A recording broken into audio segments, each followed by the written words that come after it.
Kisah Gusmi saat mondok di Lirboyo. Semasa hidupnya Gusmi memang dikenal nyeleneh, bahkan juga oleh keluarganya sendiri. Hal seperti ini sudah tampak sejak kecil.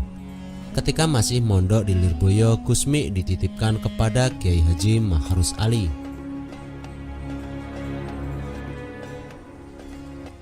Dasar anak nyeleneh, Gusmi malah jualan jamu di pasar Warujaya Nganjuk. Bahkan kakaknya Gusdin atau Kiai Haji Zainuddin Jazuli selama hampir 2 tahun tidak pernah bertemu dengan adiknya yang nyeleneh itu.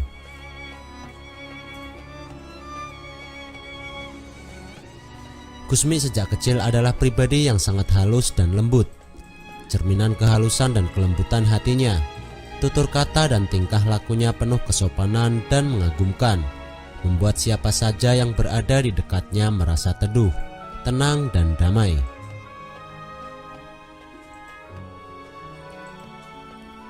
Ketika berjalan, Gusmi kecil selalu menundukkan muka, seakan mencerminkan kerendahan hatinya.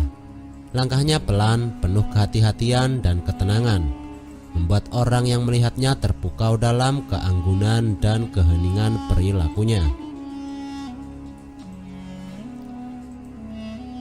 Gusmi lebih suka menyendiri dibanding harus berdekatan dan bercengkrama dengan saudara-saudaranya, ibu atau para santri. Ini seolah menyimpan misteri yang tidak terjawab. Karena beliau sangat pendiam, Gusmi lebih asik bermain sendiri daripada harus bermain dengan saudara-saudara atau teman sebayanya.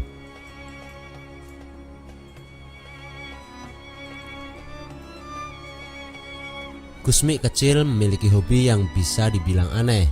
Beliau sangat senang mengamati penjual wenter atau cat warna di pasar dan baru akan pulang saat penjual wenter itu tutup.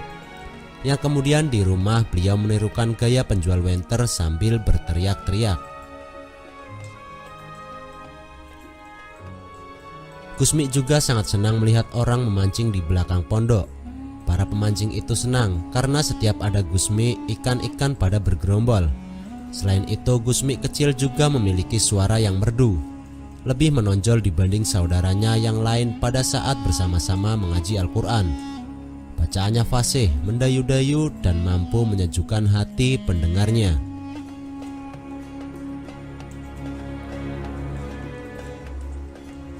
Dalam pendidikan terutama Al-Quran, Gusmi untuk pertama kali dibimbing langsung oleh ibunya, yakni Nyai Rodiah. Selanjutnya diserahkan kepada Ustadz Hamzah. Proses belajar itu tak berlangsung lama, baru mendapat 1 juz, Gusmi sudah minta khataman. Menurut cerita dari sekian banyak putra Kiai Haji Jazuli yang dikhatami Alfiyah dengan syukuran hanya Gusmi saja. Ini karena Gusmi jarang masuk sekolah dan lebih banyak keluyuran tapi bisa khatam Alfiyah.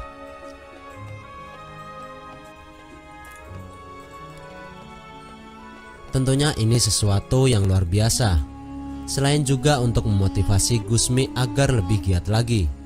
Tapi Gusmi masih sama seperti sebelumnya. Di saat saudara dan teman-temannya mengaji, Gusmi hanya keluyuran dan bermain-main atau tidur-tiduran di samping Kiai Haji Jazuli yang sedang mengaji. Perhatian sang ayah kepada Gusmi memang berbeda dibanding kepada putranya yang lain. Kiai Haji Jazuli hanya akan memulai mengaji jika putra-putranya sudah berkumpul. Dan jika tidak mau mengaji maka beliau akan marah sekali. Tapi jika Gusmi yang tidak mau mengaji, maka Kiai Haji Jazuli membiarkannya saja.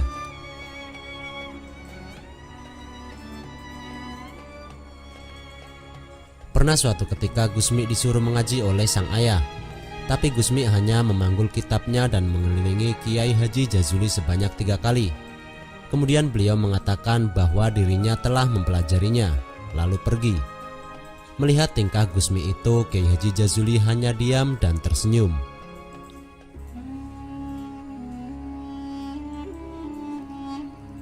Pada umur 13 tahun, Gusmi terpaksa mondok ke Lirboyo, Kediri. Setelah Kiai Haji Makhrus Ali datang menjemputnya di Ploso untuk memintanya nyantri di pesantrennya. Namun pendidikan Gusmi di Lirboyo hanya bertahan 16 hari lalu beliau boyong. Kepulangan Gusmi yang mendadak ke pondok pesantren Ploso membuat orang tuanya resah karena beliau tidak mau melanjutkan belajarnya di pesantren Lirboyo. Namun Gusmi mampu menunjukkan bahwa selama belajarnya di pesantren Lirboyo, beliau melakukannya dengan sungguh-sungguh.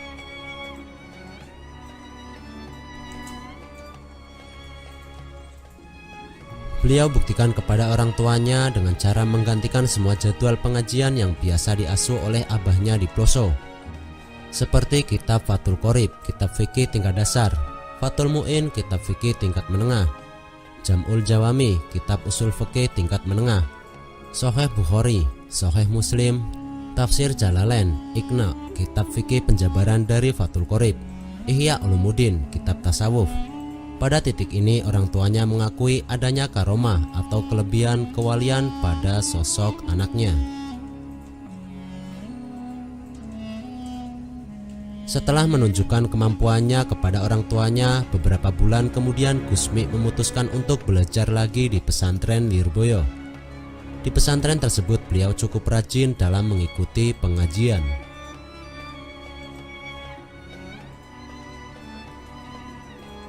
Namun beliau mempunyai kebiasaan yang sulit dihilangkan sejak di Ploso, yaitu ketika santri lain sedang sibuk mengaji, beliau hanya tidur dan meletakkan kitabnya di atas meja. Meski demikian, ketika gurunya menanyakan materi yang disampaikan, Gusmi selalu mampu menjawabnya dengan memuaskan.